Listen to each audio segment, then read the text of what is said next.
मेरे प्रिय भाइयों और बहनों,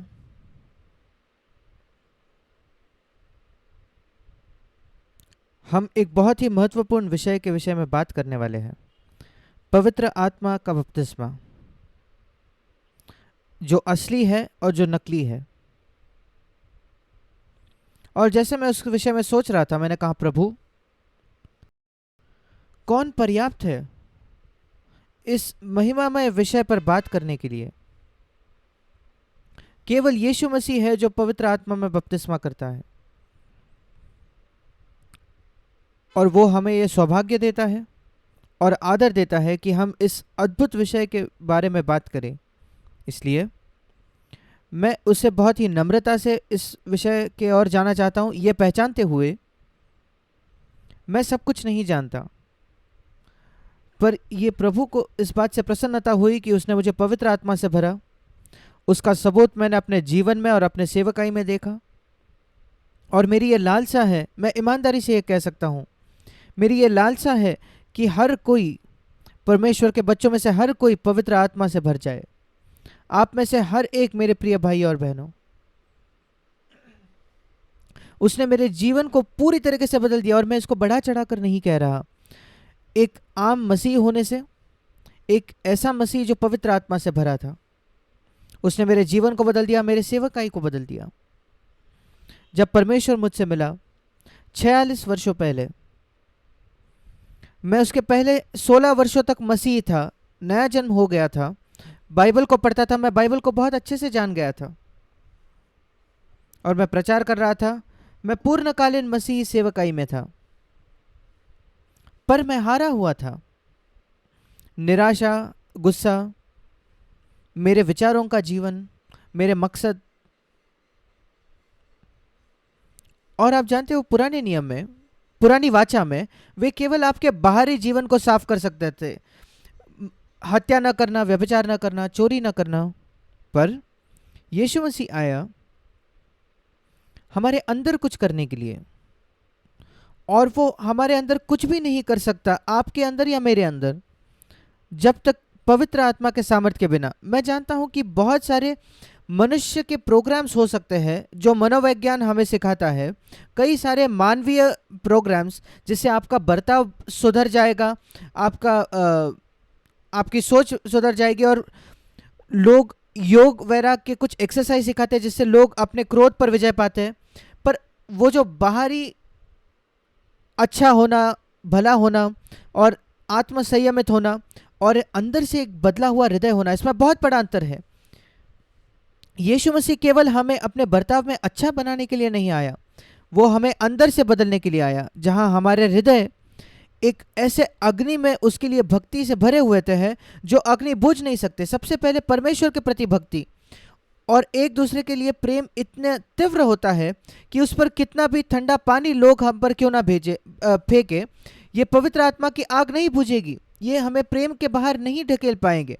क्या आप ऐसा जीवन चाहते हो? यीशु मसीह ने कहा पवित्र आत्मा के विषय में,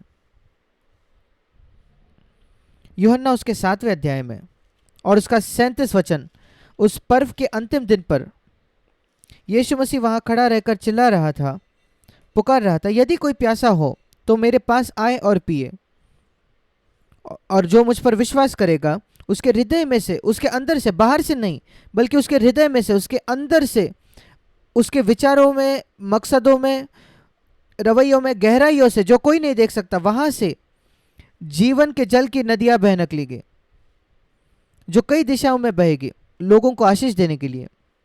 यह परमेश्वर की इच्छा है, सिर्फ कुछ लोगों के लिए नहीं, बल्कि परमेश्वर के बच्चों में से हर एक के लिए, पर केवल वो जो प्यासे हैं। इसका मतलब, जो अपने सूखे और हारे हुए जीवन से तंग आ चुके हैं। मैं अपने सूखे जीवन से तंग आ चुका था, इसलिए मैं प्रभु को खोजने लगा 47 वर्षों पहले। दूसरों के साथ जो अपने सूखे जीवन से तंग आ गए थे। और इसलिए अगर आप तृप्त हो, संतुष्ट हो अपने मसीह जीवन से, परमेश्वर सचमुच आपसे नहीं मिलेगा। ये पापों के क्षमा जैसा है। ऐसा क्यों है कि इस संसार में कई लोग हैं, उनकी कोई इच्छा नहीं है परमेश्वर को अपने पापों के क्षमा के लिए खोजने में, क्योंकि वो ये नहीं समझते कि वो कितने बीमार है पाप से। जब एक व्यक्ति सचमुच ये जान जाता है कि उसकी बीमारी कितनी गंभीर है, आपको उसके पीछे नहीं पड़ना पड़ता डॉक्टर के पास जाने के लिए, वो अपने आप जाता है, तुरंत जाता है। और बिल्कुल ऐसे ही हम पापों की क्षमा को खोजते हैं। जब हम समझ जाते हैं कि पाप कैसे हमें बिगाड़ रहा है और हमें एक अनंत नर्क की ओर ले जा रहा है, हम भागकर उस उद्धारकर्ता की ओर जाएंगे और कहेंगे प्रभु मुझे क्षमा कर। बिल्कुल वैसे ही जब हम ये समझ जाएंगे कि परमेश्वर ने हमारे लिए इतना कुछ किया है, जब मसीह हमारे लिए उस क्रूस पर मरा, और हमारे अंदर से एक आभार, एक धन्यवाद आता है, और हम कहते हैं प्रभु मैं कैसे अपने धन्यवाद को व्यक्त करूं तेरे प्रति। मेरे अंदर से ऐसे ही वो आया। मैंने कहा प्रभु तूने मेरे लिए इतना कुछ किया है, मैं कैसे प्रतिक्रिया दूं। जैसे हम उस गीत में गाते हैं, जैसे हम उसके मुख को देखेंगे, हम ये चाहेंगे कि मैंने उसे काश ज़्यादा दिया होता। ये एक गीत है जो मैं कई बार अपने आप के लिए गाता हूँ। जैसे अधिक अधिक जब मैं उसके मुख को, उसके चेहरे को देखूंगा, मैं ये चाहूँगा काश मैंने उसको अधिक दिया होता। और मैं कहता हूँ प्रभु बीते हुए वर्षों में ऐसा रहा है, पर मैं नहीं चाहता कि भविष्य में ऐसा हो। मैं ये नहीं सोचना चाहता कि काश मैं तुझे ज़्यादा देता, मैं तुझे सब कुछ देना चाहता हूँ अब, ताकि जब मैं तुझे आमने सामने देखूंगा मेरे पास कोई पछतावा नहीं होगा। मेरा विश्वास है आप सब जो ईमानदार परमेश्वर के बच्चे हो, आप सचमुच कोई पछतावा नहीं चाहते जब आप प्रभु को आमने सामने मिलोगे। मैं नहीं चाहता कोई पछतावा, क्योंकि मेरे पास एक दूसरा मौका नहीं है ये जीवन जीने का, केवल एक ही मौका है ये जीवन जीने का। और मैं ये बहुत स्पष्टता से कहना चाहता हूँ, अगर आप कोई पछतावा नहीं चाहते जब आप प्रभु को आमने सामने मिलोगे, जब बहुत ही जल्द होने वाला है, जब मसीह वापस आएगा, तो आपको पवित्र आत्मा से भरना आवश्यक है, अनिवार्य है, हर दिन।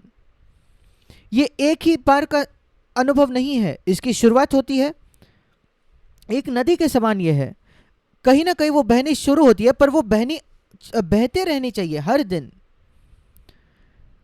इसी ने प्रेरितों को बहुत अलग बनाया। कोई नई शिक्षा नहीं थी जो उनको पेंटिकॉस्ट के दिन मिली।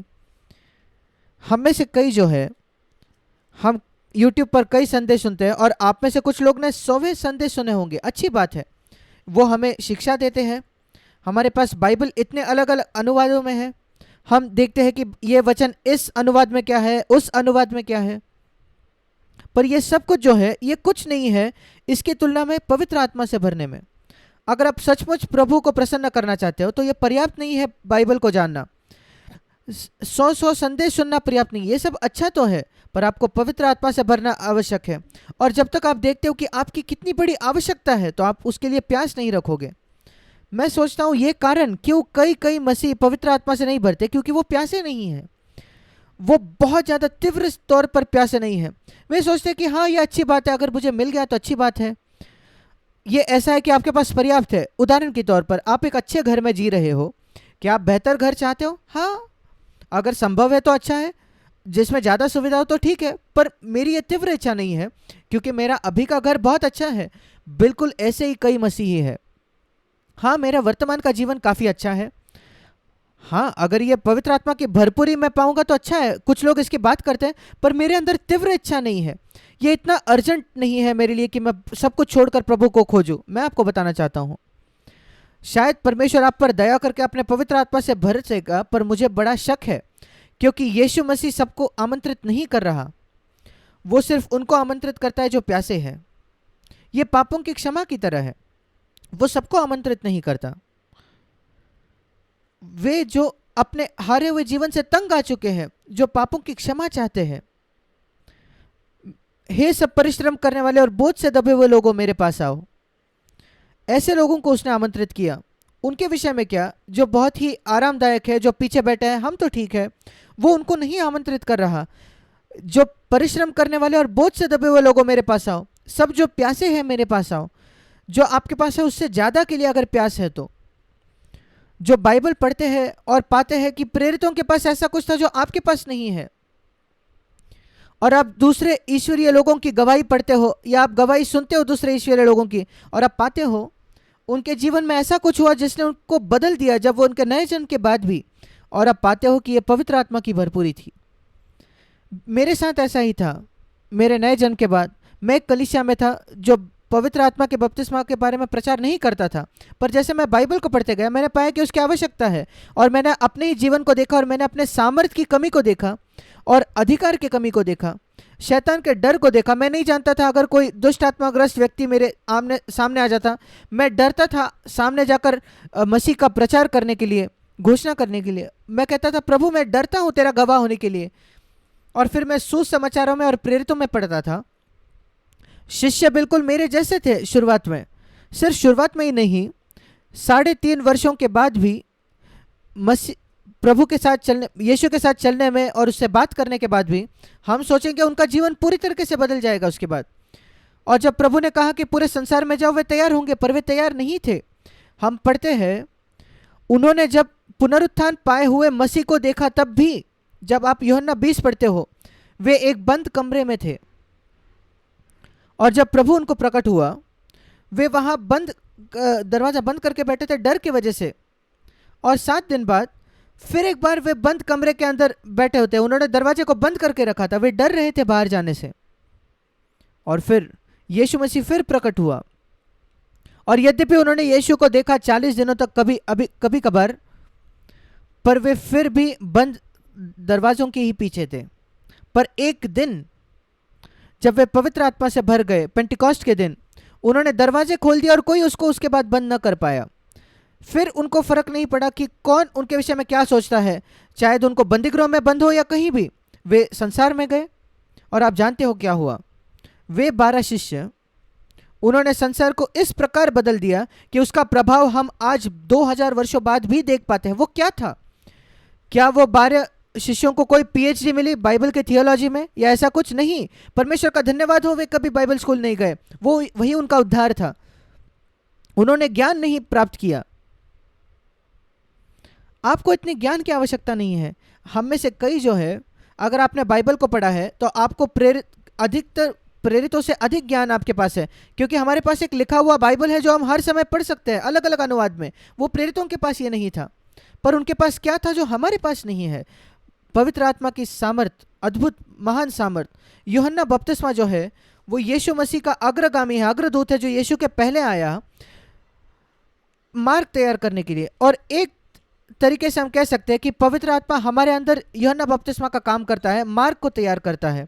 और जैसे यूहन्ना बपतिस्मा यूहन्ना 1:29 में उसने यीशु मसीह की ओर दिखाया, वहां वो व्यक्ति है प्रभु का मेमना जो इस संसार के पापों को ले लेता है। यूहन्ना 1:29, याद रखें, यह यूहन्ना बपतिस्मा ये मसीह के लिए मार्ग तैयार करते हुए। और सोचकर देखिए, यूहन्ना बपतिस्मा की सेवकाई आपके और मेरे लिए वो सेवकाई तैयार कर रहा है ताकि हम प्रभु को मिले। सबसे पहले वो यीशु की ओर दिखाता है और कहता है, यूहन्ना 1:29, देखो, मतलब ध्यान से देखो, वहां वो यीशु वही परमेश्वर का मेमना है जो जगत के पाप को निकाल लेता है, आपके पाप को ले लेता है। और अगर हम ध्यान से देखते हैं, और हम में से कईयों ने देखा है और हमने उसको देखा जिसने हमारे पापों को ले लिया उस क्रूस पर, और हमने छुटकारा पाया। क्या ही फर्क उसने हमारे जीवन में लाया जब मसीह आपके जीवन में आया और पाप का बोझ चले गया था। और हम कह सकते थे वो मेरे पापों को अब याद नहीं करता, मैं धर्मी ठहराया गया हूँ, मैं परमेश्वर के सामने स्वीकार किया गया हूँ, मैं डर से नहीं आता कि परमेश्वर मुझे दंड देगा। नहीं, उसने मुझे स्वीकार किया है, मैं उसका बेटा हूँ, मैं उसको पिता कह सकता हूँ। वो सब एक क्षण में हो गया जब हमने देखा उसको, उसके ऊपर जिसने हमारे पापों को उठा लिया, जगत के पापों को उठा लिया। यूहन्ना बपतिस्मा ने उसको दिखाया था। उसके बाद जो यूहन्ना बपतिस्मा ने कहा, ये व्यक्ति है, देखो, ये जो जगत के पाप को उठा लेता है। यूहन्ना 1:29 पर उसने एक और बात कही, ये वो व्यक्ति भी है, 33 वचन, जो पवित्र आत्मा में बपतिस्मा देता है। 2 बातें उसने यीशु की ओर कही, यीशु के बारे में। वहां वो व्यक्ति है जो जगत के पापों को लेता है, और वहां एक व्यक्ति है जो पवित्र आत्मा से बपतिस्मा देता है। वो कहता है मेरे पास नहीं आओ, मैं आपके पापों को क्षमा नहीं कर सकता। यूहन्ना बपतिस्मा कहता है, मैं भी यही कहता हूं, मेरे पास मत आओ पापों की क्षमा के लिए, मैं नहीं आपको पापों की क्षमा करते हो, उसके पास जाओ, वो क्षमा करेगा। और यूहन्ना बपतिस्मा कहता है मेरे पास मत आओ पवित्र आत्मा से बपतिस्मा के लिए, मैं पानी में बपतिस्मा दे सकता हूं, पर वो पवित्र आत्मा से बपतिस्मा देता है। मैं वही बात कहता हूं लोगों को जो कहते हैं मेरे ऊपर आकर प्रभु भाई जैक क्या आप हाथ रखोगे? नहीं, मैं बपतिस्मा पानी में दे सकता हूं, वो स्वर्गीय पवित्र आत्मा से बपतिस्मा देता है यीशु, उसके पास जाइए। मैं परमेश्वर का धन्यवाद देता हूं, मैं उसके पास गया। कोई मनुष्य मुझे पवित्र आत्मा में बपतिस्मा न दे पाया। 1000 ईश्वरीय लोग भी अगर मेरे सिर पर हाथ रखते तो मैं पवित्र आत्मा में बपतिस्मा नहीं पाता। वो यीशु है। एक दिन आया मेरे जीवन में जब यीशु मसीह ने अपने कीलों से छिदे हुए हाथ मेरे सिर पर रखे और मैं पवित्र आत्मा से भर गया। उससे मांगे कि वो आप करे। अगर आपके अंदर ये प्यास है, लालसा है, क्योंकि आप पाते हो कि आप हारे हुए हो पाप से। और क्या हुआ, ये लोगों ने 3.5 वर्ष उसके बाद बिताए यीशु मसीह को सुनते हुए, इन शिष्यों ने, और उसके बावजूद वे तैयार नहीं थे। उनके पास इतनी जानकारी थी, सारे सत्य जो 4 सुसमाचारों में है, अद्भुत सत्य।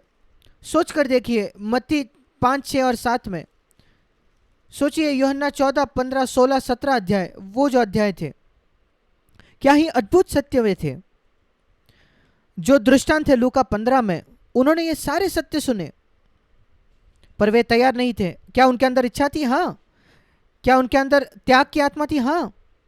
उन्होंने अपनी नौकरी छोड़ दी थी, अपने पृथ्वी की नौकरी उन्होंने त्याग दी थी यीशु के पीछे चलने के लिए और सुसमाचार की घोषणा करने के लिए, पर वे तैयार नहीं थे। आप बाइबल को जान सकते हो, आपके पाप क्षमा हो सकते हैं,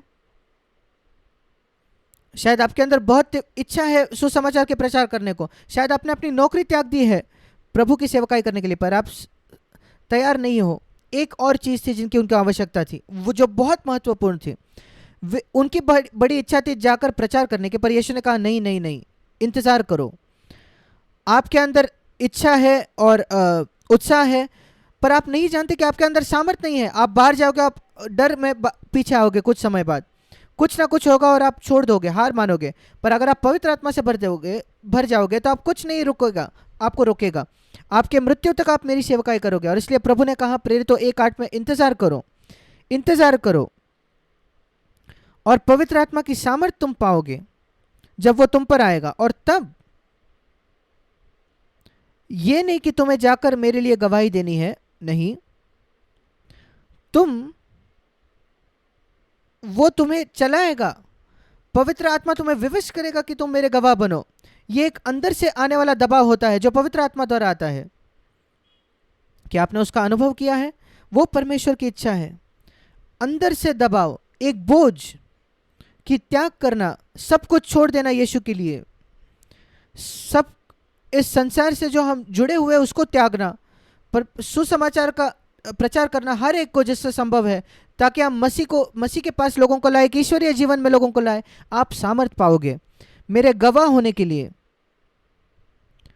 और वो केवल आपके शब्दों से नहीं होगा। यहाँ ये नहीं लिखा कि तुम्हारे पास मेरी गवाही देने की सामर्थ होगी, नहीं, तुम्हारे पास मेरे गवाह होने की सामर्थ होगी। गवाह होना मतलब अपने जीवन के द्वारा पहले, और फिर अपने शब्दों के द्वारा। और इसलिए उन्होंने इंतजार किया। वे नहीं जानते थे कब पवित्र आत्मा उन पर आएगा। उन्होंने इंतजार किया। और यहाँ लिखा है, पेंटिकॉस्ट के दिन अचानक प्रेरितों 2:2 एक आवाज हुई। ऐसा नहीं लिखा है कि आंधी हुई, एक आंधी की सी आवाज हुई, एक आंधी समान, और उससे सारा घर भर गया। और जो पहले बात हुई, इसको ध्यान से सुने, अन्य भाषा में बात करना नहीं। अगर आप बाइबल को ध्यान से पढ़ेंगे, आप देखोगे कि उन्होंने पहले अन्य भाषा में बात नहीं की। ये बहुत बहुत ज़रूरी है देखना। और मैंने बहुत ही कम किसी प्रचार को देखा है, पर मैं हर बार इसको दिखाता हूं। पवित्र आत्मा आया और आग की सी जीभे, 3रा वचन, उनमें से हर एक पर आ ठहरी।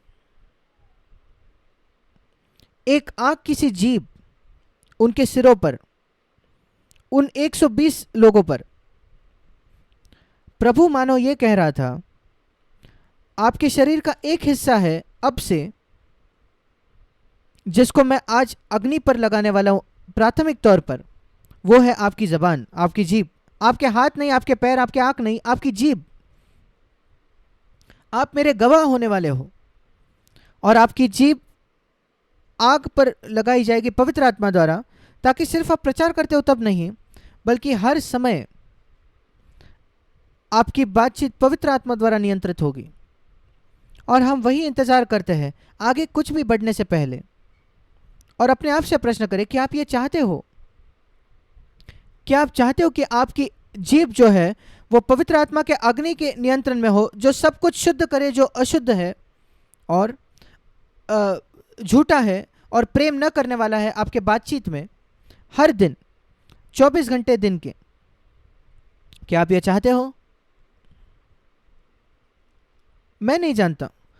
कई लोग पवित्र आत्मा की बपतिस्मा चाहेंगे, अभिषेक चाहेंगे प्रचार करने के लिए परमेश्वर का वचन का। आप किसी अभिषेक सेवक को सुनते हो, हाँ मैं उसके जैसे प्रचार करना चाहता हूँ, मैं पवित्र आत्मा का अभिषेक चाहता हूँ उसकी तरह प्रचार करने के लिए। रुकिए रुकिए, आप आपके पड़ोसियों से, मित्रों से और ऑफिस से बात करते हो, और आपके पत्नी से, आपके बच्चों से बात करते हो, उसके विषय में क्या आप चाहते हो तब आपका जीभ पवित्र आत्मा से नियंत्रित हो? मैं आपको अपनी गवाही देना चाहता हूँ। मैं हारा हुआ था अपने जबान से, अपने आम जीवन में गुस्सा, निराशा के शब्द, दूसरा इत्यादि। और मेरी पहली प्रार्थना ये नहीं था, मैं अन्य भाषा में नहीं बात ना करना चाहता हूँ, मैंने कभी ये नहीं मांगा, पर मैंने कहा प्रभु मैं चाहता हूँ मेरी जो मातृभाषा है ये जीभ पवित्र आत्मा द्वारा नियंत्रित हो। मेरे आम बातचीत, वही मैं प्रेरित 2:3 में देखता हूँ, अग्नि की सी जीभ आपकी मातृभाषा पवित्र आत्मा द्वारा नियंत्रित होगी। और मैंने कहा प्रभु मेरे आम बातचीत में मैं चाहता हूं कि मैं पवित्र आत्मा द्वारा नियंत्रित हूं, और उसी बात ने मुझे प्रभु की ओर ले गया। मैं हारा हुआ हूं, मेरे हृदय में निराशा और एक अनियंत्रित जीभ, क्रोध इत्यादि मेरे जबान में। मैं चाहता हूं कि ये पवित्र आत्मा के नियंत्रण के अंदर आ जाए। और वही मैं प्रेरित 2 अध्याय के 3 वचन में देखता हूं। क्या आप यह चाहते हो आपके जीवन में? अगर हाँ तो प्रभु को खोजे, उसकी प्यास रखे, कहिए प्रभु मैं नहीं चाहता कभी भी कि मैं ऐसे शब्दों का इस्तेमाल करूं जो आपको अनादर लाते हो। देखिए ये वचन, उदाहरण के तौर पर इस वचन को एक चुनौती के तौर पर लिए मैंने ये किया है। कुलोसियों की पत्री उसका 4था अध्याय, कुलोसियों की पत्री 4था अध्याय और उसका 6वां वचन। तुम्हारा वचन सदा, दिन के 24 घंटे, हफ्ते के 7 दिन, सदा का यही मतलब है, तुम्हारा वचन सदा अनुग्रह सहित हो। आप जानते हो कि ऐसा नहीं है, ऐसा नहीं है हम में से सबके साथ। ऐसे ही हमारी शुरुआत होती है, वो अनुग्रह से नहीं होता। हम असभ्य तौर पर बात करते हैं, गुस्से से बात करते हैं, रूडली बात करते हैं, और कभी कभी कड़वाहट के साथ बात करते हैं, और किसी पर किसी के द्वेष है और जलन है, ईर्ष्या है, झगड़ा है, सब कुछ हमारे ज़बान से बाहर प्रकट होता है। और यहाँ प्रभु हमारे सामने एक मापदंड रख रहा है, एक आदर्श रख रहा है। यीशु मसीह ने कहा अगर मुझसे प्रेम करते हो तो मेरी आज्ञाएं मानो, तुम्हारे वचन सदा अनुग्रह सहित हो। कभी कभी, ज़्यादातर समय नहीं। अगर आप ज़्यादातर समय चाहते हो भूल जाइए, ये आपके लिए नहीं है। पर अगर आप चाहते हो आपका वचन सदा अनुग्रह सहित हो, ताकि आप ये जानोगे कि हर मनुष्य को उचित रीति से उत्तर देना कैसे होता है। जो आपसे मिलते हैं या आपसे जो बात करते हैं, कोई फर्क नहीं पड़ता वो आपसे गुस्से से बात करे या अच्छे से बात करे, आप जानोगे कैसा उचित रीति से उत्तर देना है उस व्यक्ति को। यही मतलब है नमक होना, सलोना होना, आपका वचन सलोना होना। नमक जो स्वाद लाता है भोजन में, एक अच्छा स्वाद जो लाता है हमारे बातचीत में, आपको सिर्फ ये एक वचन लेना है, वो आपको विवश करेगा कि आप पवित्र आत्मा की सामर्थ को खोजो, वो अग्नि की जीभ आपके ऊपर हो। और मैं जानता हूं मैं इसके लिए परमेश्वर को खोजने लगा, और उसी ने मुझे विवश किया, और प्रभु मुझसे मिला, और मैं उसके लिए बहुत आभारी हूं। और यहां लिखा है उसके बाद उनको अन्य भाषा की भी वरदान मिला, जैसे परमेश्वर उन्हें देने लगा। ये दान परमेश्वर सबको नहीं देता, यह बहुत स्पष्ट है। 1 कोरिन्थियों उसके 12वें अध्याय में, क्या सब भविष्यद्वक्ता है, क्या सब प्रेरित है? 1 कोरिन्थ 12 के अंत में हम देखते क्या सब अन्य भाषा में बात करते हैं? नहीं, बहुत स्पष्ट है, सब प्रेरित नहीं है, सब भविष्यद्वक्ता नहीं है। आप 1 कोरिन्थियों 12 के अंत में पढ़ सकते हो, यहाँ लिखा है सब अन्य भाषा में बात नहीं करते। और ये न सोचें कि पवित्र आत्मा से भरना आपको प्रेरित बनाएगा या भविष्यद्वक्ता बनेगा या शिक्षक बनेगा या अन्य भाषा में बात करवाएगा। पर हाँ, यह आपको आग की जीभ देगा, आपके मातृभाषा पर नियंत्रण लाएगा, और वो आपको हियाव देगा, हिम्मत देगा, धाड़स देगा। मसीह के लिए गवाह होने के लिए आप सामर्थ पाओगे। और ये नहीं कि आपको गवाह बनना होना पड़ेगा। ये नहीं लिखा है प्रेरितों 1:8 आप सामर्थ पाने के बाद आपको मुझे गवाह बनना है। कई प्रचारक कहते हैं लोगों को आपको मसीह के लिए गवाह होना है, आपको मसीह के लिए गवाह होना है। हाँ, हम लोगों को कहता है आपको गवाह होना है आपके ऑफिस में मसीह के लिए, आपके ऑफिस में, आपके स्कूल में, आपके कॉलेज में। पर मसीह ने ये नहीं कहा, यीशु ने ये नहीं कहा। उसने कभी नहीं कहा कि आपको मुझे गवाह बनना है। मैं ये कभी नहीं देखता, कहीं भी नहीं देखता। क्या आप जानते हो क्या अंतर है? आपको ये बनना है और आप ये बनोगे। विशेषकर जब यीशु कहता है आपको बनना है का मतलब, हाँ प्रभु मेरे ऊपर एक ऑब्लिगेशन है, औपचारिकता है कि मैं कोशिश करूंगा आपकी गवाह बनने की। ऐसे ही मैं सोचता था जब तक परमेश्वर ने मुझे पवित्र आत्मा से भरा और फिर मैं उसका गवाह बन गया। आपको एक नदी को ढकेलना नहीं पड़ता, आपको एक नदी को ढकेलना नहीं पड़ता। आइए बहिए। मुझे याद है मेरे शुरुआती दिनों में मेरे जीवन के, जब मैं एक गवाह होने की कोशिश कर रहा था, मसीह का प्रचार करने का कोशिश कर रहा था, इन हैंडपंप के समान में था। भारत के गांव में जहाँ कोई नल में पानी नहीं आता, हमारे पास हैंडपंप होते हैं।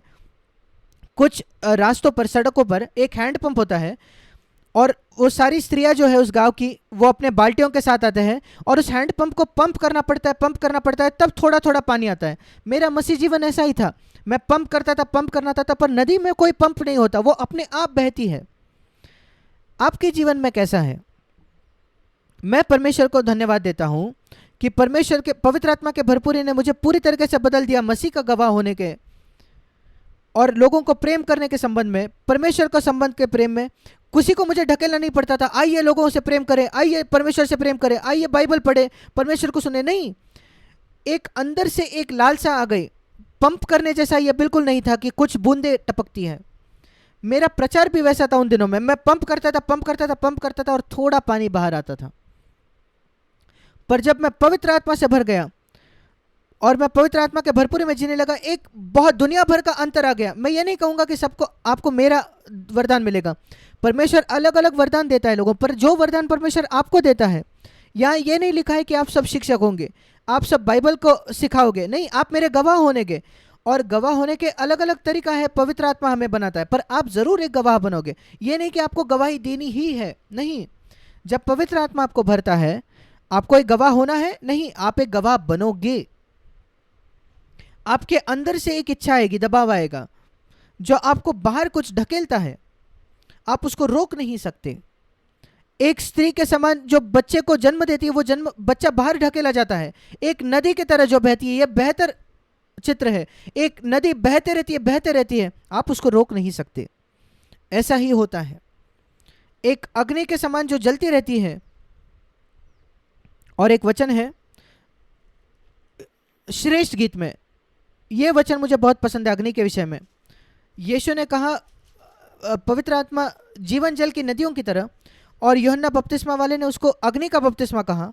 श्रेष्ठ गीत में लिखा है, आखिरी अध्याय 8वां अध्याय 7वां वचन, पानी की बाढ़ से भी प्रेम नहीं बुझ सकता, प्रेम की अग्नि नहीं बुझ सकती, महानदों से भी डूब नहीं सकता,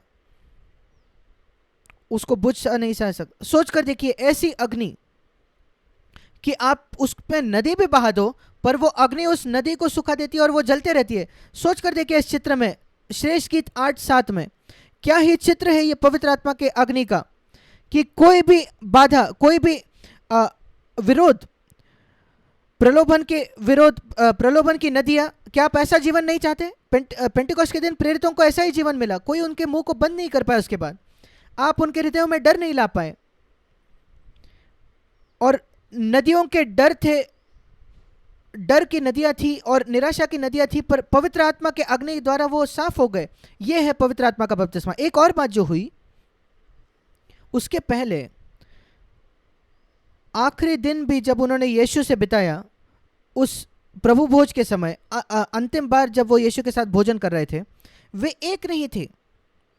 वे सब लीडर बनना चाहते थे, अगुवे बनना चाहते थे, और वे सब एक दूसरे से लड़ रहे थे अगुवाई के लिए।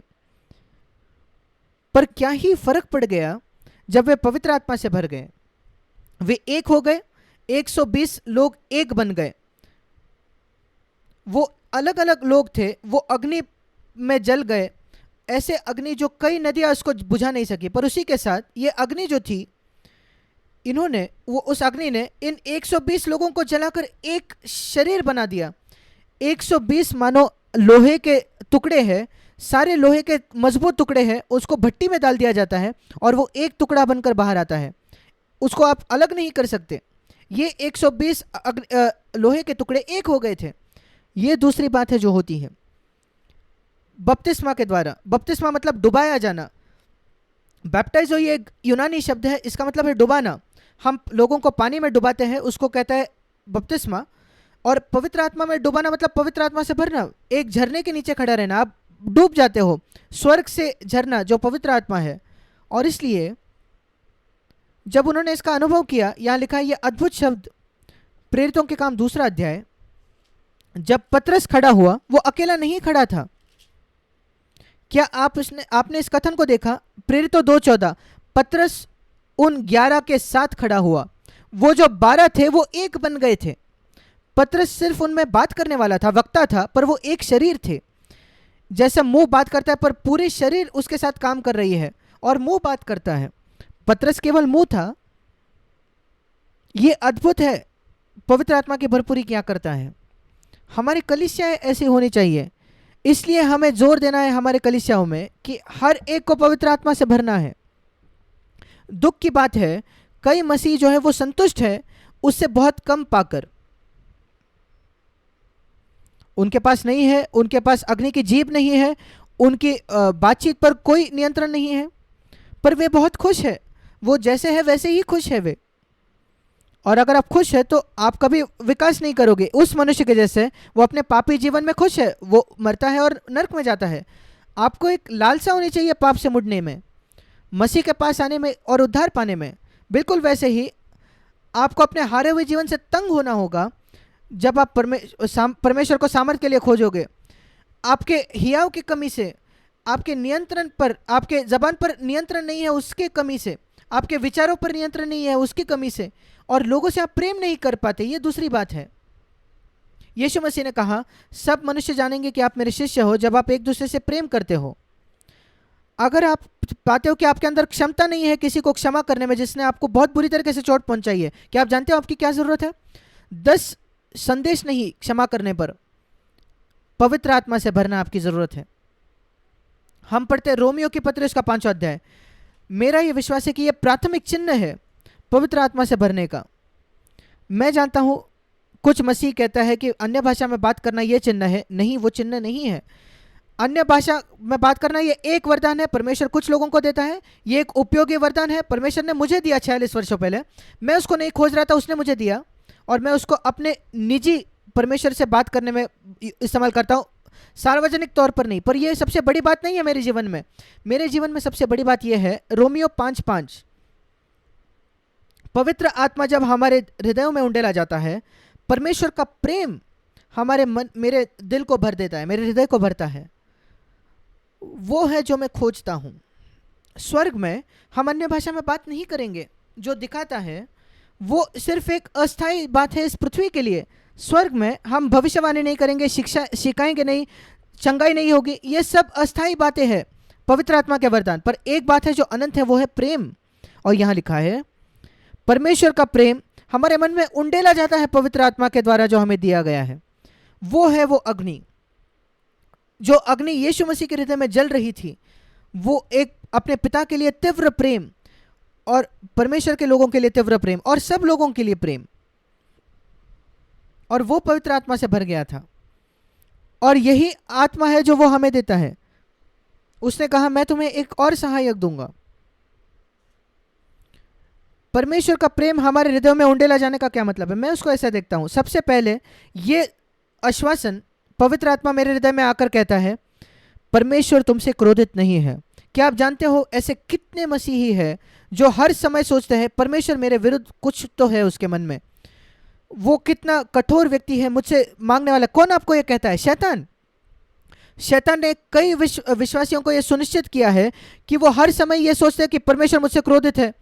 हर दिन आप सोचते हो परमेश्वर आज मुझसे क्यों क्रोधित है। नहीं, मैं आपको कहना चाहता हूं वो आपसे क्रोधित नहीं है, वो आपसे प्रेम करता है और आपको आश्वासित करना चाहता है उसके अद्भुत प्रेम के लिए, जिसने अपना इकलौता बेटा हमें दे दिया। उसके साथ हमें और बातें क्यों वो ना देगा। हम रोमियो 8 में पढ़ते हैं। ये परमेश्वर का प्रेम का पहला भाग है जो पवित्र आत्मा हमें देता है। मुझे याद है मेरे जीवन में मैं इस टेंशन के साथ रहता था कि मैं परमेश्वर को प्रसन्न नहीं कर रहा, वो मुझसे क्रोधित होगा, कुछ ना कुछ मेरे जीवन में गलत है, हाँ कुछ ना कुछ मेरे जीवन में गलत है, हाँ वो मुझे खुशी से नहीं देख रहा, प्रेम से नहीं देख रहा, वो बहुत कठोरता से मुझे देख रहा है, हाँ तुम जो बनने चाहिए तुम वो नहीं हो। मुझे याद है, मुझे एक बार एक सपना आया। उस सपने में मैंने देखा अपने आप को, मैं एक सभा से वापस आ रहा था जहाँ मैंने प्रचार किया था, मैं उस घर में आ रहा था जहाँ मैं रह रहा था कहीं दूर पर, और मुझे लगा कि मैंने अपने पूरे हृदय को उंडेल दिया था, मैंने अपनी सबसे अच्छी कोशिश की थी प्रचार करके, और मेरे पीछे से मैंने एक आवाज़ सुनी कि ये पर्याप्त अच्छा नहीं है, ये पर्याप्त नहीं था। और मैं इतना निराश हो गया क्योंकि मैंने प्रभु की इतनी पूरे हृदय से सेवकाई की थी, और फिर प्रभु मुझसे कहता है कि ये अच्छा नहीं है। मैंने कहा प्रभु आप ये क्यों कह रहे हो? जब मैं आपसे आमने सामने बात करता हूँ आप हमेशा मुझे प्रोत्साहित करते हो, पर जब आप पीछे से बात करते हो आप कहते हो कि यह पर्याप्त नहीं है। और प्रभु ने मुझे मेरे सपने में कहा पीछे मुड़कर देखो कौन बात कर रहा है। और मैंने पीछे मुड़ा और मैंने देखा वो शैतान था, कुछ काली काली एक बात जो भाग गई जैसे ही मैं पीछे मुड़ गया। मैंने उस दिन कुछ सीखा 45 वर्षों से पहले, जो मैं कभी नहीं भूला हूँ। जो आवाज़ आपसे कहती है कि ये अच्छा नहीं था, वो हर समय शैतान होता है। आपको लगता है कि वो पवित्र आत्मा है जो आपको चुनौती दे रहा है एक ऊंचे जीवन के लिए, नहीं, शैतान आपको निराश कर रहा है। आप माता पिता जो हमेशा अपने बच्चों को कहता हो नहीं ये अच्छा नहीं है, अच्छा नहीं है, वो शैतान की आवाज़ आपसे आ रही है, आप उसको जानो या ना जानो। परमेश्वर की आवाज़ बहुत अलग है, वो हमें प्रोत्साहित करता है, हाँ वो अद्भुत था, महान था, हाँ वो हमें चुनौती देगा अच्छा करने के लिए अगले समय। जैसे आप चाहते हो कि आपका बच्चा दूसरी कक्षा से तीसरी कक्षा में जाए, चौथी कक्षा, आप चाहते हो कि आपका बच्चा एक कक्षा से दूसरी कक्षा में जाए, वैसे ही परमेश्वर भी चाहता है। पर वो आपको ये नहीं कहते रहता कि ये अच्छा नहीं है, ये अच्छा नहीं है, नहीं, परमेश्वर ऐसा नहीं है। और पहली बात जो पवित्र आत्मा करता है वो आपको आश्वासित करता है कि परमेश्वर आपको सिद्धता से प्रेम करता है, वो वैसा प्रेम करता है जैसे उसने यीशु से किया। यूहन्ना 17:23 से ये प्रकटीकरण मेरे मन में है, जैसे पिता ने यीशु से प्रेम किया वो मुझसे प्रेम करता है, और पवित्र आत्मा ने उस आश्वासन को लाया, उसने मेरे जीवन में ऐसे विश्राम को लाया मेरे हृदय में, और मैं वही जीना चाहता हूँ। दूसरी बात, परमेश्वर का प्रेम हम में उंडेला जाता है। पहली नींव है परमेश्वर का मेरे लिए प्रेम, और दूसरा पवित्र आत्मा मेरे अंदर उत्पन्न करता है एक तीव्र प्रेम यीशु के लिए, और उसने उस अग्नि को मेरे हृदय में 46 वर्षों तक जारी रखा है। यीशु मसीह से अधिक अधिक अधिक प्रेम करना है, वो अग्नि जो है वो बढ़ते जाती है, ताकि आप जब जागे हो, रात के बीच में भी जब जगते हो, यीशु मसीह मैं आपसे प्रेम करता हूँ, और आपका हृदय मसीह के लिए प्रेम से भर जाता है, और आप कुछ भी त्यागने के लिए तैयार हो इस संसार में। परमेश्वर ने संसार जगत से ऐसा प्रेम किया, उसने सबसे बड़ा बलिदान किया, अपने बेटे को उसने दे दिया। बलिदान ये बड़ा चिन्ह है प्रेम का। अगर आप यीशु से प्रेम करते हो तो आप कोई भी त्याग करने के लिए तैयार होगे उसके लिए, और पवित्र आत्मा आपके लिए वो करेगा। जब आप सोचते हो बड़े महान संत और मिशनरीज जिन्होंने बड़े बड़े बलिदान किए मसीह के लिए, सुसमाचार फैलाने के लिए, आप कहते हो उन्होंने ये कैसे किया? मैं आपको बताता हूँ। पवित्र आत्मा ने उनके अंदर से दबाव लाया, उनको एक मसीह के लिए प्रेम दिया, ये दूसरी बात है। और तीसरी बात, पवित्र आत्मा आता है हमारे हृदयों को भरता है कि हम दूसरों से प्रेम करें, परमेश्वर के बच्चे और दूसरे भी, और वो हमें ये उसके द्वारा हम क्षमता पाते हैं जो हमें तकलीफ देते हैं उन्हें क्षमा करने के लिए। जैसे यीशु मसीह ने क्रूस पर क्षमा की। सबसे बदतर पाप एक मनुष्य ने दूसरे मनुष्य के खिलाफ अगर किया होगा इस संसार के इतिहास में, वो है यीशु मसीह को क्रूस पर चढ़ाना। उससे बड़ा पाप कभी किसी ने नहीं किया इस संसार में, कभी भी, समय के शुरुआत से, परमेश्वर के पुत्र को क्रूस पर चढ़ाना। और वो पाप जो सबसे महान पाप था इस पृथ्वी पर, यीशु मसीह ने उन लोगों को देखा जिन्होंने ये किया, और उसने कहा पिता उन्हें क्षमा कर, वे जानते भी नहीं वे क्या कर रहे हैं। क्या ही अनुग्रह तरीका है। क्या जब किसी को आप मारते हो आप नहीं जानते आप क्या किसी की हत्या कर रहे हो? वो जान नहीं थे किसी को कर रहे, वो नहीं जानते थे, वो नहीं जानते किसको वो मार रहे हैं, उनको क्षमा कर पिता। यद्यपि वो जानते भी होंगे, कई लोग आपको चोट पहुंचाते हैं, आपको और मुझे चोट पहुंचाई है जानते हुए और कभी कभी अनजान में, पर यद्यपि उन्होंने जानबूझकर वो किया हो, उन्हें क्षमा करे। आप कहते हो ये कठिन है, हाँ मैं जानता हूं वो कठिन है। क्या आप जानते हो आपकी क्या जरूरत है? पवित्र आत्मा से भरने की जरूरत है। जब आप पवित्र आत्मा से भरते हो, आपके लिए इतना ही आसान होगा लोगों से प्रेम करना जिसने आपसे विरुद्ध सबसे बड़ा अपराध किया है, जितना ही यीशु के लिए था उन लोगों को क्षमा करना जिन्होंने सबसे बुरा अपराध था जो इस संसार पर कभी हुआ है, परमेश्वर के पुत्र को क्रूस पर चढ़ाना। सबसे बुरा अपराध जिसने किसी के खिलाफ किया हो, परमेश्वर के पुत्र को क्रूस पर चढ़ाना, यीशु मसीह ने तुरंत क्षमा किया, उसको समय नहीं लगा। उसने कहा पिता उन्हें क्षमा कर, और अपने हृदय से वो ये कह रहा था। और आप में से कई जिनको ये कठिन जाता है दूसरों को क्षमा करना, जिन्होंने आपके खिलाफ, आपके बच्चों के खिलाफ, आपके परिवार या बेटे बेटी के खिलाफ कुछ चोट पहुंचाई है, कई बार कई सालों पहले, और फिर अभी भी आपके हृदय में कड़वाहट है, आप अपने आप का बिगाड़ रहे हो। शैतान चाहता है कि वो बात आप अपने हृदय में रखो और अपने आप को नाश करो, उसको छोड़ दो और कहिए पवित्र आत्मा से मुझे भर दे प्रभु। हर बात जो आप बाइबल में पढ़ते हो उसके हमें विवश होना है, जो हम परमेश्वर को खोजे पवित्र आत्मा से भरने के लिए। जब मैं मत्ती 5, 6 और 7 पढ़ता हूँ उदाहरण के तौर पर, और मैं ये असंभव मापदंड को पढ़ता हूँ, ये असंभव मापदंड है, असंभव आदर्श है। मत्ती 5, 6, 7 को आप ईमानदारी से पढ़े और आप कहेंगे ये असंभव है। यीशु मसीह ने मत्ती 5:20 में कहा आपकी धार्मिकता शास्त्रियों और फरीसियों की धार्मिकता से बढ़कर होनी चाहिए। और वो कहता है, मैं आपको उदाहरण देता हूँ। फरीसियों और शास्त्रियों की जो धार्मिकता थी, मत्ती 5:21, हत्या न करना। मेरा आदर्श है गुस्सा भी नहीं होना। गुस्सा मतलब हत्या। आप में से कितने विश्वासी ये जानते हो कि गुस्सा मतलब हत्या है? नई वाचा में, पुरानी वाचा में गुस्सा और हत्या बराबर नहीं है, वो सिर्फ हत्या था 10 आज्ञा में। और इसलिए अगर नई वाचा होती आज्ञाओं की तो वो होती गुस्सा नहीं होना, हत्या करना ये नहीं, वो पुरानी वाचा है। वही उसने 22 वचन में कहा आपकी धार्मिकता, वो स्पष्ट कर रहा है 20 वचन में, आपकी धार्मिकता फरीसियों से अधिक होनी चाहिए। और वो कहता है मैं कुछ उदाहरण देता हूं। पहला उदाहरण, वे हत्या नहीं करते, आपको गुस्सा नहीं होना है, बिल्कुल वही है। और अगर आप गुस्सा होते हो किसी से और फिर आप आकर प्रार्थना करते हो, मत्ती 5:23 में, अपनी भेंट वहीं छोड़ दो, प्रार्थना करना छोड़ दो, उस मनुष्य से जाकर उसको सही करो। ये इतना गंभीर है कि परमेश्वर आपकी प्रार्थना भी नहीं सुनेगा अगर आपने किसी को चोट पहुंचाया और आपने उसके साथ उसको सही नहीं किया होगा तो। ये इतना इतना जरूरी है। और वो कहता है, मैं एक और उदाहरण देता हूं, फरीसियों की धार्मिकता 27 वचन, व्यभिचार न करना। पर मैं आपसे कहता हूं, अगर आप किसी स्त्री पर कुदृष्टि से, एक बार आपकी आंखों से किसी स्त्री पर, आप जानते भी नहीं कौन सी स्त्री है, और आप लालसा करते हो, या एक मैगजीन में आप देखते हो लालसा करते हो, या किसी वीडियो में आप देखते हो और लालसा करते हो, आपने व्यभिचार कर दिया है। यह है नई वाचा का आदर्श। और इन दोनों बातों में उसने कहा, 22 वचन क्रोध आपको नरक में ले जाएगा, और 29 वचन में वो कहता है लालसा करना, कुदृष्टि करना, यौन लालसा करना आपको नरक में ले जाएगा। क्या ये इतना गंभीर है कि गुस्सा होना आपको नरक ले जाएगा? हाँ। एक स्त्री के लिए लालसा करना वो आपको नरक में ले जाएगा। हाँ। 22 और 29 वचन पढ़िए मत्ती 5 में, और वो कई बातें कहता है। आपको हमेशा सत्य कहना है, आपको केवल अपने पड़ोसियों से नहीं बल्कि अपने बैरियों से भी प्रेम रखना है, 44 वचन। और ये अद्भुत अद्भुत बातें, जब आप प्रार्थना करते हो किसी को जानने ना दे, जब आप उपवास करो किसी को जानने ना दे, और चिंता ना करना, ये सारी बातें आप पढ़े और कहिए प्रभु मैं कैसे ये जीवन को जी सकता हूं। क्या आपको ऐसा कभी लगा है जब आपने मत्ती 5, 6, 7 को पढ़ा है? प्रभु मैं कैसे ये जीवन जी सकता हूं।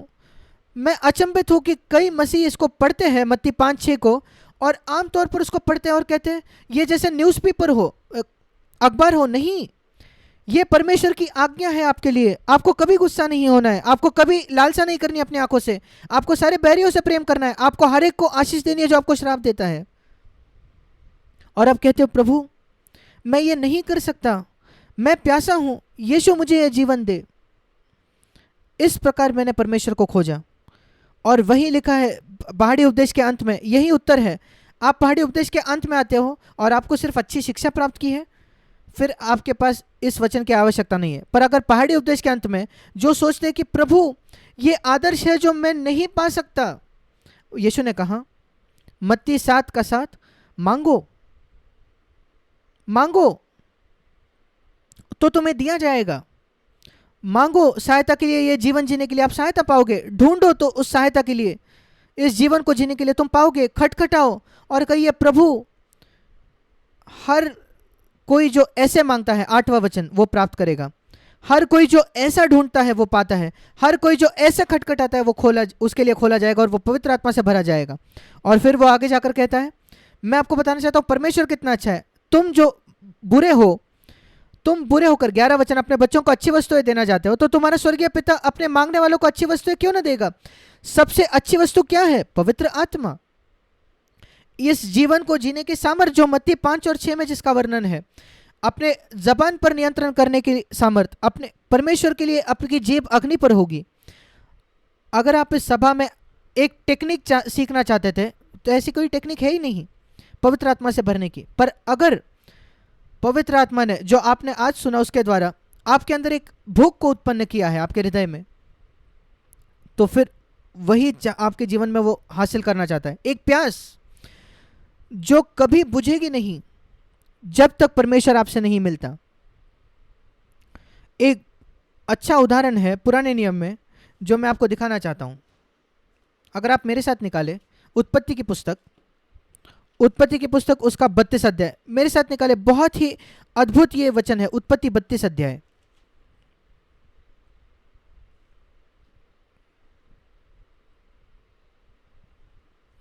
वहां हम एक मनुष्य के विषय में पढ़ते हैं जो बहुत ही टेढ़ा व्यक्ति था। मैं धन्यवादी हूं कि परमेश्वर हमें ऐसे उदाहरण देता है जो लोग बहुत अद्भुत नहीं थे, बहुत सीधे नहीं थे।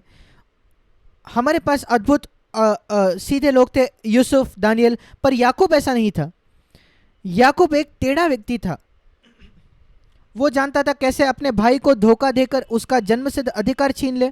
वो अपने माँ के गर्भ से बाहर आया अपने भाई का पैर पकड़ते हुए और पहले आना चाहता था पर वो चूक गया। और फिर वो कहता है मैं बाहर पहले आना चूक गया पर मैं वो पहलौटे का अधिकार को छीनूंगा। और उसने धोखा दिया थोड़ा सूप देकर उसको, उस पहलौटे के अधिकार को छीनने के लिए।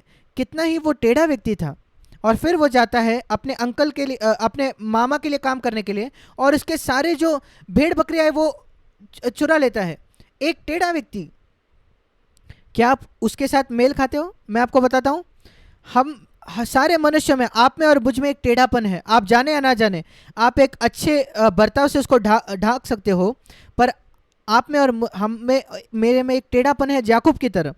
यह अद्भुत है कि बाइबल बताती है परमेश्वर ऐसे टेढ़े व्यक्ति से मिलता है, याकूब से। धन्यवाद हो परमेश्वर को, वो अगर याकूब से मिल सकता है तो वो मुझे मिल सकता है।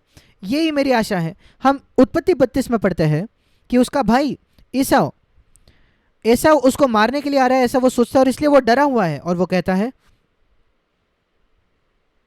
वो अकेला होता है परमेश्वर के साथ। उत्पत्ति 32 उसका 24 वचन, पर एसाव से मिलने से पहले। अद्भुत बाइबल का ये भाग है। उत्पत्ति 32 24 से आगे 31 वचन तक कृपया इसे पढ़े। याकूब आप अकेला रह गया, 24 वचन। ये पहली बात, आपको अकेला होना है परमेश्वर के साथ। पवित्र आत्मा से अगर भरना होगा तो दूसरे लोग होंगे, शायद एक सभा में 100 लोग प्रार्थना कर रहे हैं, पर आपको वहां परमेश्वर से अकेला होना चाहिए। आपके आंखें बंद कर रहे हो और आप सबसे अलग हो, मानो आप अकेले हो। सबसे बेहतर अगर आप आपके कमरे में अलग हो, या अगर आपके पास कमरा नहीं है तो रात में जब सब सोए हुए हैं, आप बिस्तर में लेटे हो, आप पुकार रहे हो हृदय में कोई आवाज बिना किए, प्रभु मुझे पवित्र आत्मा से भरे। मैंने ऐसे कई कई बार किया है, प्रभु रात में मुझे पवित्र आत्मा से भर दे। याकूब अकेला रह गया। आपको अकेला रहना है। ये एक बहुत ही दुखी बात है कि हमारा जीवन इतना व्यस्त है, हमारे पास समय नहीं है अकेला होने के लिए परमेश्वर के साथ। इसलिए कोई अचंभे की बात नहीं, हम इस जीवन को नहीं जीते जो परमेश्वर चाहता है कि हम जिए, और हम इस पृथ्वी से निकल जाते हैं और हमने अपने जीवन को व्यर्थ गवाया है क्योंकि हमने परमेश्वर के साथ अकेला समय नहीं बिताया। हमारे पास मौके थे पर हमने उन मौक़ों को नहीं लिया। शायद आपने टीवी देखने में बहुत समय बिताया, या इंटरनेट पर बहुत समय बिताया, या अन्य बातें करने में समय बिताया। कुछ बातें अच्छी हैं, पर अगर आप परमेश्वर के साथ अकेले होने के समय को वो निकाल लेता है तो आपके जीवन में कुछ गलत है। और परमेश्वर उससे मिला और परमेश्वर ने उसको परखा, और ये चित्र की भाषा है कि कोई उसे मल्लयुद्ध कर रहा था। परमेश्वर सिखा रहा था कि तू मुझसे मल्लयुद्ध कर रहा है, संघर्ष कर रहा है, और याकूब नहीं छोड़ना चाहता था। और परमेश्वर कहता है ठीक है, मुझे तुझे तोड़ना पड़ेगा। और उसने उसके जांग की नस उसको डिसलोकेट कर दिया, उसकी जांग की नस चढ़ गई। उत्पत्ति 32-25 उसको तोड़ दिया। और कभी कभी परमेश्वर को हमें तोड़ना पड़ता है। मैं जानता हूं उसे मुझे तोड़ना पड़ा पवित्र आत्मा से भरने से पहले। वो उस जो सुगंध की कुप्पी थी जो उस स्त्री ने लाई थी, इत्तर की कुप्पी, उसमें बहुत सारा इत्तर था, पर उसकी जो सुगंध है तब तक नहीं बाहर आएगी जब तक वो कुप्पी टूटेगी नहीं। और जब वो बर्तन टूट गया, वो सुगंध से वो घर भर गया। हम पढ़ते हैं एक एटम, परमाणु जो होता है, हम हमारे इस सृष्टि में भी देखते हैं, परमाणु इतना छोटा है कि आप देख भी नहीं सकते, माइक्रोस्कोप से भी आप उसको नहीं देख सकते। पर जब वो छोटा परमाणु होता है, एटम होता है, जब वो टूट जाता है, उसमें से इतना अद्भुत सामर्थ्य निकलता है कि एक शहर को पूरी बिजली मिल सकती है। एक छोटा एटम अगर टूट जाए तो, परमाणु टूट जाए तो पूरे शहर में बिजली आएगी। क्या उससे ज्यादा सामर्थ्य मिल सकता है? यह सृष्टि में मिलने वाला एक दृष्टांत है, टूटापन। क्या आपको याद है जब यीशु ने प्रार्थना की, 5 रोटियां 2 मछली, उसने प्रार्थना की, कुछ नहीं हुई। क्या आप जानते हो? कुछ नहीं हुआ। पर जब उसने उस रोटी को तोड़ा, वो हजारों रोटी बन गए। टूटापन वही रहस्य है। जब वहां पत्थर था, पानी नहीं आया, पर जब वो उसको मारकर तोड़ा गया तो उसमें से पानी, नदियां बाहर आई, क्योंकि 2 लाख लोग थे उस मरुभूमि में जिनकी प्यास बुझनी थी। याकूब को तोड़ा जाना था, टूटना था। और आपका टूटने की आवश्यकता है। परमेश्वर को कुछ करना होगा आपको तोड़ने के लिए, विशेषकर आपका घमंड, क्योंकि आप एक घमंडी व्यक्ति को नहीं भर सकते। एक व्यक्ति को टूटना पड़ेगा और नम्र होना पड़ेगा।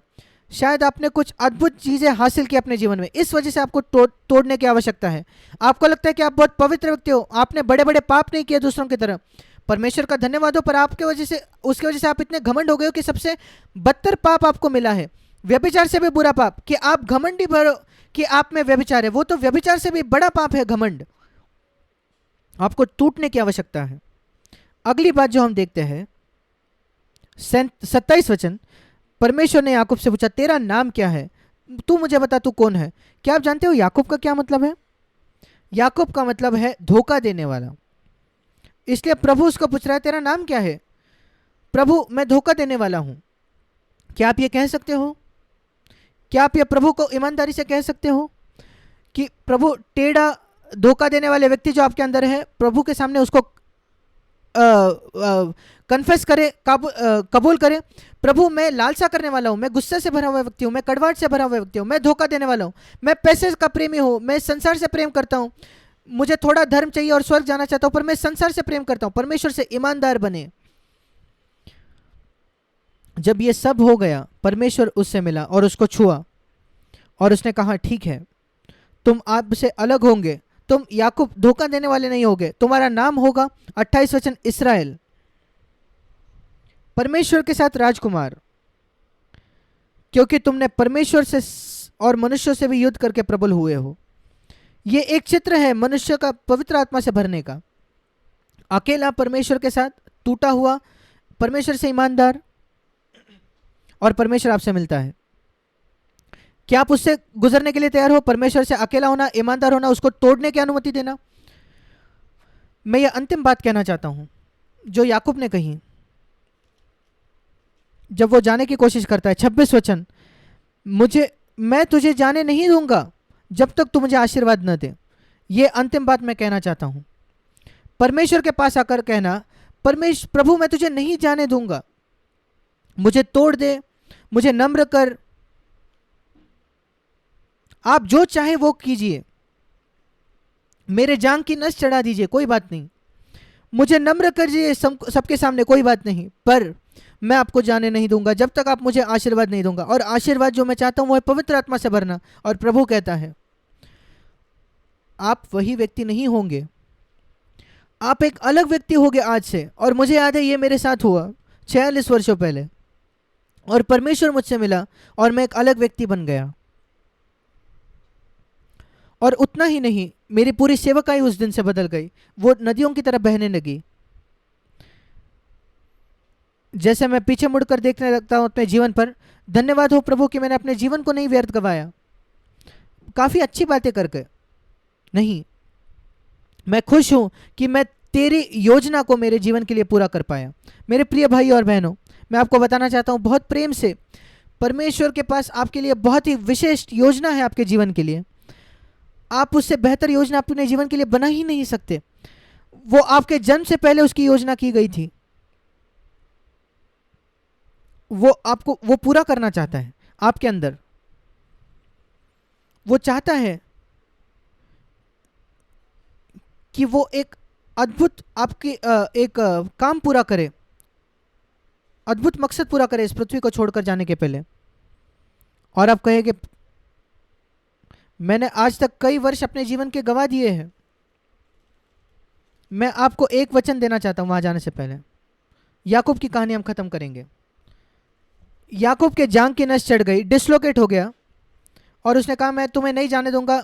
और परमेश्वर ने उसको आशीष दी, तुम राजकुमार हो, तुम परमेश्वर और मनुष्य के साथ प्रबल हुए हो। उत्पत्ति 32 में परमेश्वर से सामर्थ और मनुष्यों के साथ सामर्थ। आप प्रार्थना कीजिए कि आपके जीवन में भी यह सच होगा, बिल्कुल जैसे याकूब के जीवन में हुआ, जैसे उत्पत्ति 32:28 में लिखा है, मनुष्यों के साथ सामर्थ और मनुष्यों के साथ सामर्थ। प्रभु मैं ये चाहता हूं। और फिर हम पढ़ते हैं क्योंकि उसके जांग की नस चढ़ गई थी, उसको एक लकड़ी लेकर, वो एक जवान व्यक्ति था उन दिनों, अगर हम देखें तो वो बहुत जवान था।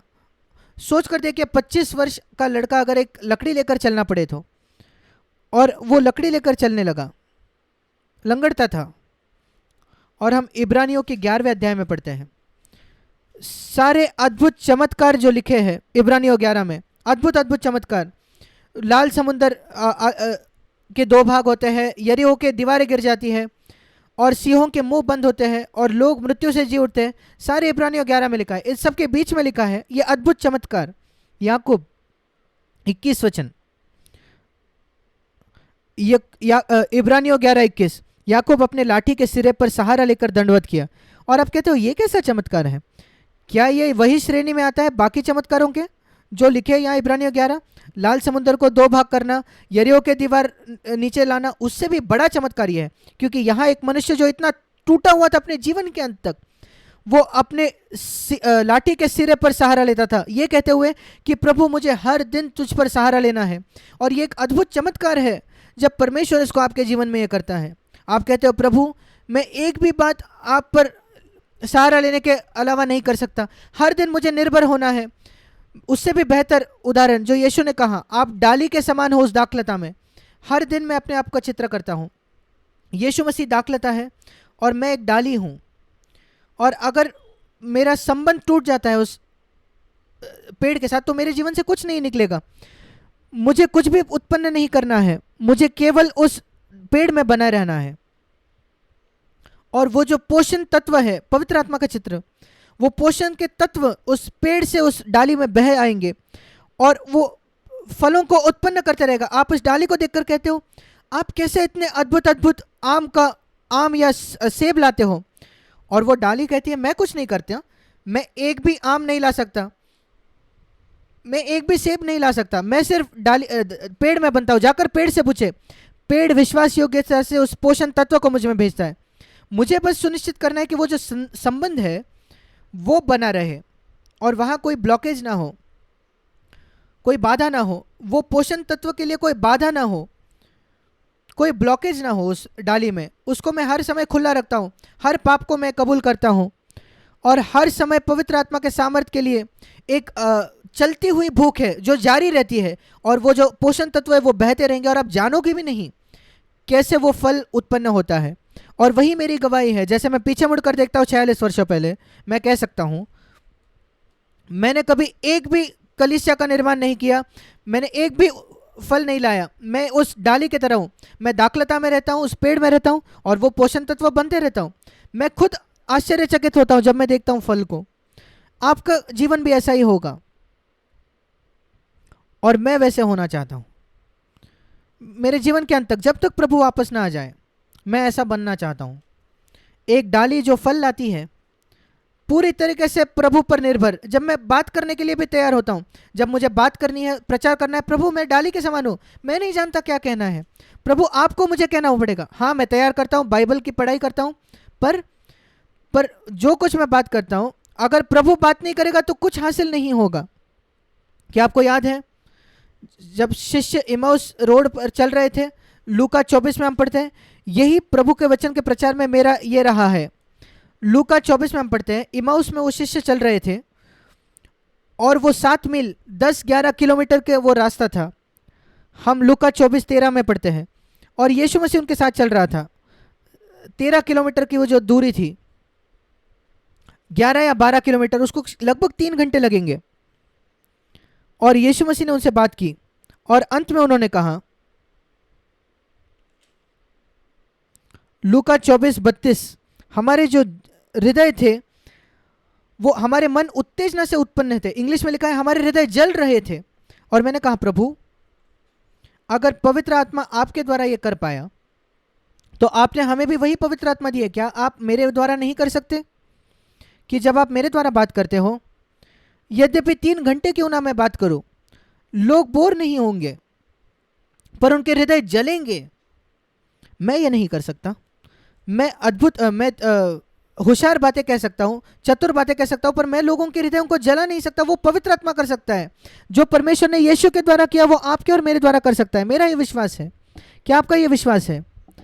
इस वजह से यीशु ने कहा, मैं आपको अकेला नहीं छोड़ूंगा, मैं आपको दूसरा सहायक दूंगा।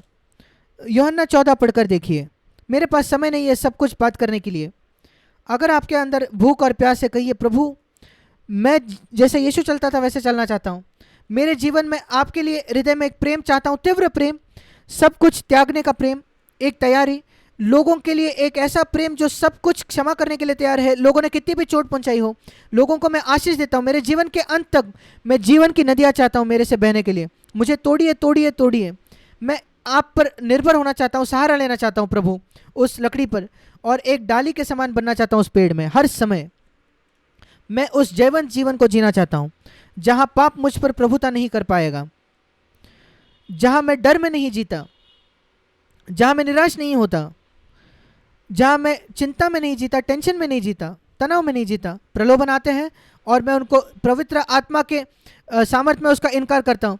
जैसे एक डक के पीठ पर पानी, कितना भी आप पानी फेंके वो पानी चिपकता नहीं, वो निकल जाता है। वैसे ही प्रलोभन आएंगे। जब यीशु मसीह पवित्र आत्मा से भर गया, अगली बात लिखी है कि वो प्रलोभित हुआ, परीक्षा में गया। और आपकी भी परीक्षा होगी, पर यीशु मसीह ने जयवंत हुआ और आप भी जयवंत होंगे। ये अद्भुत जीवन है जिसमें परमेश्वर आपको ले जाना चाहता है। मैं आपको ये नहीं दे सकता। जैसे यूहन्ना बपतिस्मा ने कहा, मेरे पास मत आओ, वो है, यीशु के पास जाइए। यीशु मसीह वो है जो आपको पवित्र आत्मा से भर सकता है और आपको अग्नि पर लगा सकता है। परमेश्वर आपको आशीष दे। आइए हम अपने सिरों को झुकाएंगे। जैसे हम अपने सिरों को झुकाते हैं, अगर आपको कुछ भी है ऐसा लगता है जो आपको बाधा ला रहा है परमेश्वर की सामर्थ्य को बहने से, बहुत ही जल्द से कहिए, प्रभु मैं उसको छोड़ने के लिए तैयार हूँ। मैं नहीं जानता क्या है, अगर कुछ और है तो आप मुझे दिखाइए। मैं सब कुछ त्यागने के लिए तैयार हूँ। मैं चाहता हूँ हर एक ब्लॉकेज जो है, हर एक बाधा है मेरे हृदय में निकल जाए। मैं चाहता हूँ परमेश्वर की नदी स्वर्ग से मेरे हृदय में बहे आज से, एक शुरुआत के तौर पर, उस दिन तक जब तक आप वापस ना आ जाए, मेरे जीवन के अंत तक इस संसार में। मैं चाहता हूँ नदियाँ मुझसे बहे। क्या आप ये प्रार्थना करोगे? मैं आपके लिए नहीं कर सकता, पर यीशु कर सकता है। मैं उसको दिखाता हूँ कि यीशु है जो पवित्र आत्मा और अग्नि से बपतिस्मा देता है। प्रभु मुझे अग्नि पर जलाइए, एक ऐसी अग्नि जो कभी नहीं बुझेगी। मेरी सहायता कीजिए, मैं सबको क्षमा करूँ जिसने मुझे चोट पहुँचाई है। अभी तुरंत मैं अपने हृदय को खोलता हूँ प्रभु आपके लिए। मेरे हृदय को भर दीजिए। हम प्रार्थना करते हैं। धन्यवाद स्वर्गीय पिता, धन्यवाद प्रभु यीशु।